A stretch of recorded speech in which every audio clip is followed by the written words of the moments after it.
It is the final channel, Zanella inside SPV Graphics. Olunako Rajjo Echiro, President wa Ghetto, oba President wa NUP, ekibina ky'ebyobufuzi, oba kyoyinza okuyita People Power. Yayimiriziddwamu oba yakwatiddwamuko eddakiika ezaaweredde ddala nga poliisi emuganye okweyongerayo. Kyendowooza nti poliisi yabadde kigendererwa kyonna kimukwata oba kimusiba mu kkomera, naye ekigendererwa kyabadde kya nti mudireyinge abantu bano abajja bamutambulirako basobole okuddeeka obudde bubasukkeko baddeeka beebake omute agende. Era ndowooza kyekyabaddewo. Nkwadde akatambi kano Bobi Wine nga nnyonnyola ku biki ebyamutuuseeko. So we are under arrest, right?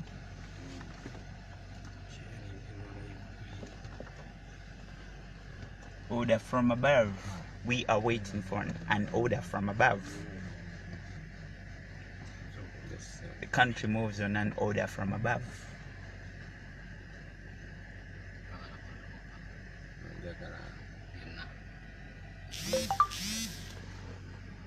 Order from above.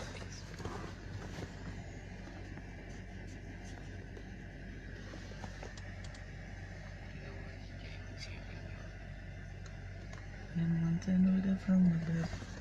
Order from above.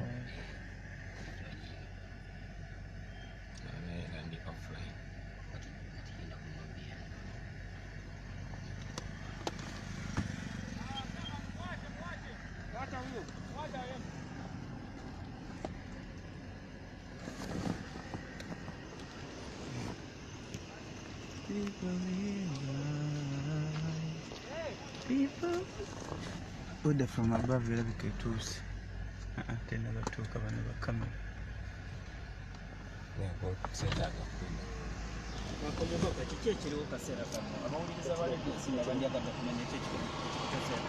Well, police, they are nate tusuuse jinja n'ekiika emmotoka za patrol mukubiridde Kampala. In fact emmotoka y'omukulu mukwano gyaffe tubaleseeyo bo katono baffe naye Katonda bayambi poliisi bakozesa akabenje naye tebafudde, so ne batugoba nga tudda kuno oluguudo olw'Ekayunga neera nga bona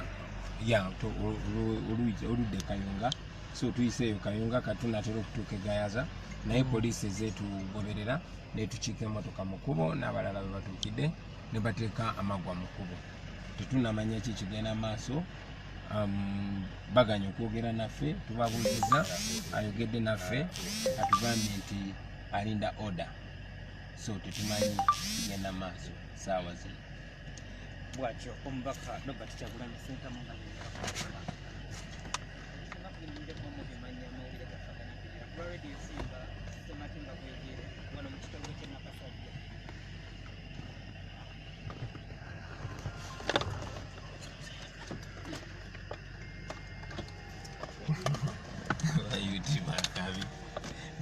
Today I'm selecting a fan and you never posting, never. Yeah, oh share, no beans live. By you tiba kabi bana basajja singa kati ba tulugunya abantu. Kati lwaki tebagenda babuzane ku officer kiki ekikwasizza bana abantu nga bana mawulire.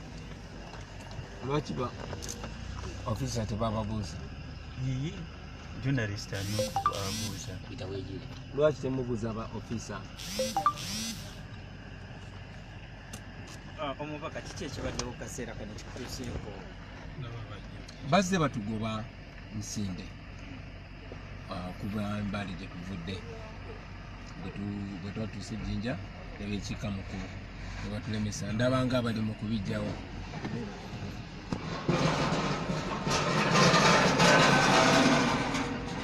That's the power of media. Order from above. The power of media. Baby Jacob, they were with Balu.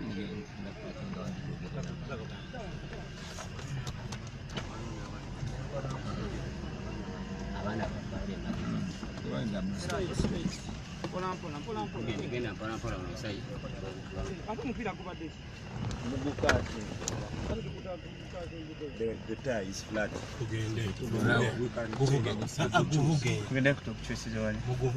We have a spare. No. To be safe, while we cameras, so the ones that took all Let's change it where they are. Change it. Tugichanging.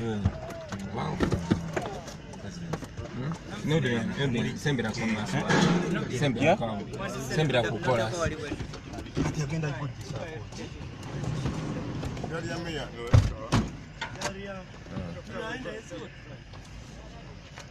Officer. Still What to keep down? no, what is psychology? Gamba,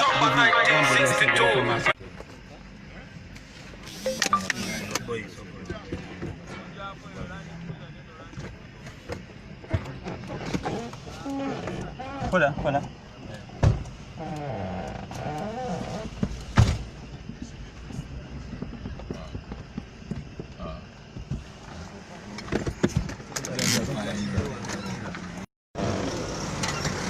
I see the camera. Just to cover the black down.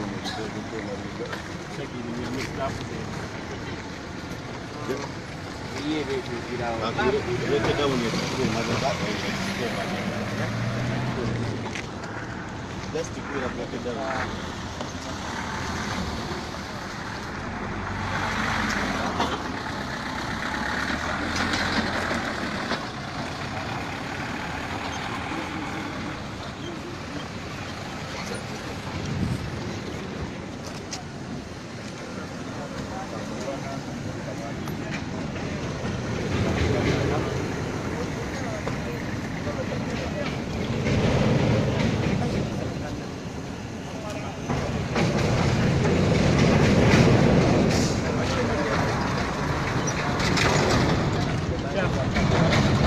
njagala okutwala omukisa guno okubeebaza ennyo abageto TV abamapu media Mr. Update Segirinya basematemba bwegire mwena bannaffe ababeera ku media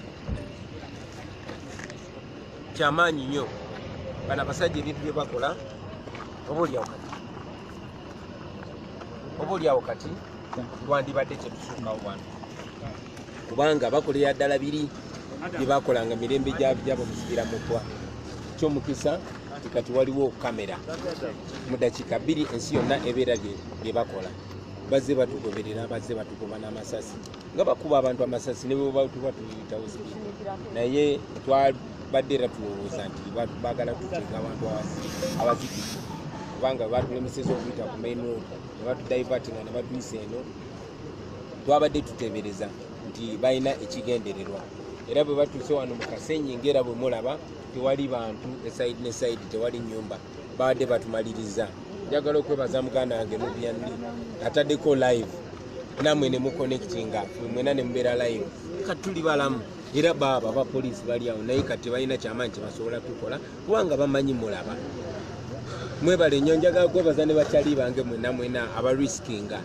kubanga bino byetukola bana basajja baagala tufinishinga naye somehow katonda tubeereramu namwe ne mutubeereramu so mwebale nnyo mwebalire ddala tugende maaso bana basajja batutya ate bwe bamanya nti tubitaddemu tekinologi baba batya so mwebale nnyo mwebalire ddala tukusanze oyimidde for some minutes bakugambye ki era mu conversation yaabwe balina kye bakunyize kyonna oba naawe olabidde awo nga bakuyimiriza nedda oluyimiridde babiraddewo roadblock ng'emmotoka bbiri zijja zitugoba naye bwe tutuuse nga waliwo nemepakinze egala oluguudo nga bagenda bakiriza motoka emunombe bwe batulabye ne batuuse kale ziri zonna ne bazirikane zigenda naye lobya nagenda live batiriza so tebalina kye bayegedde naawe tebalina kye boogedde naffe mpozi wa poliisi omu asembedeko wani nemubuuza kyekigenda maaso n'agamba balinda bonna naye bazenejja babagamba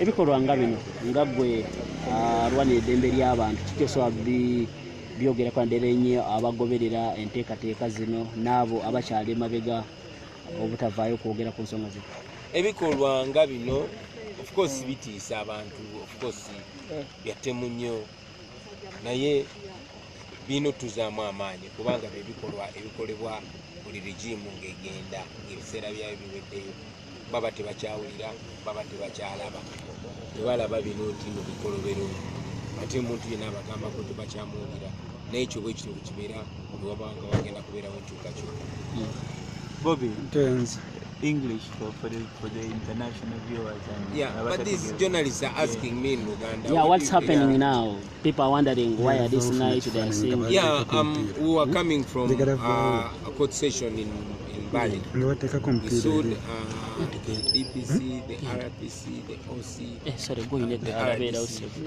for blocking us from BCU FM. We went there on the 8th and they blocked us. So we sued them. Like we said, we're going to pursue these people personally. Whoever violates our rights, we shall pursue them personally. So we sued them, and we had a court session today. Unfortunately, as soon as we got out of court, of course, when people knew that we were in court, many of them stood on the roadside to wave to us. And then that prompted police to start firing tear gas and live bullets. Yeah, but we proceeded, you know, mammoth crowds, people stood on both sides of the road, from Bali all the way to Jinja, waving at us, showing solidarity. I want to salute them for that. Yeah, so when we reached Jinja, we found police and the military blocking the road, proceeding to Kampala, and they ordered us to take Kayunga Road. Unfortunately, that quick blocking, they knocked one of our cars, one of our comrades, them last one was driving it. Anyway, they directed us here and they came following us. We suspected they were up to something, but we didn't know what exactly it was until we got to this dark place. There's no house in a very far distance, and there's no other house, and there's a river here. So we found a roadblock, and it appeared they were looking particularly for us, because all cars were left to go, but they blocked us. They put more thorns, more blockages in the road, not allowing us to pass. I tried to inquire from them, they were not talking to me. It's only one police officer who spoke to me and said they're waiting for another order. And maybe now the order just came because they just opened them. Unfortunately, they cut our tire flat, and right now our tire is flat, and the boys are trying to change it. Aren't you intimidated? Come again? Are you intimidated? Do you feel any fear when you see these acts? Does it matter whether I fear or not? It really doesn't matter. I don't have a choice. It's like when, you know, I don't have a choice whether I fear or not. This has to be done. Yeah. Kiseera kino embeera eriyo poliisi efumisa omupiira gwa pulezidenti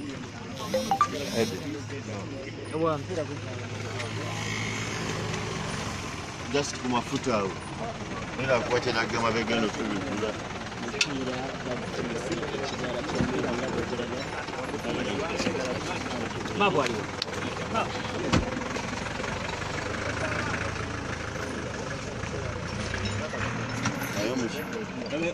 omupiira bakubye bukubi kagundi katiyagasi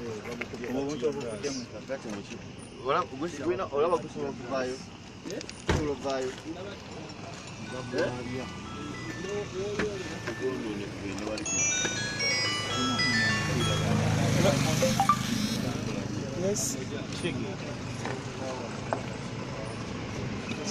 Siraja ali ku kamera.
Jona ebera kwata mweja vava kamera gitereze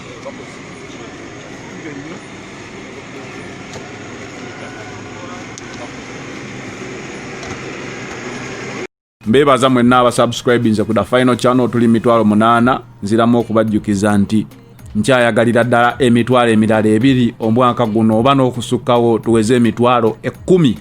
Nkusaba gwe wenna alina ka video koyagala okunsindikira ka recording bulungi okasindike nga temulimu audio yenna okujjako eddoboozi lyeryo tusobole okateekayo joining The Final Channel family. Enamba y'okusindikako kana akatambi nyangu nnyo. Genda ku Facebook The Final Channel DA, ebigambo ebisigadde biri mu luzungu DA, ebigambo final ne channel biri mu luzungu 256. Nononya enamba eyo eri 07058807 ezisembayo zinoonye ku Facebook osobola okunsindikira ka video ko era nja kubanga nkateekayo. It is The Final Channel, Zanera alongside SPV Graphics. I'm out.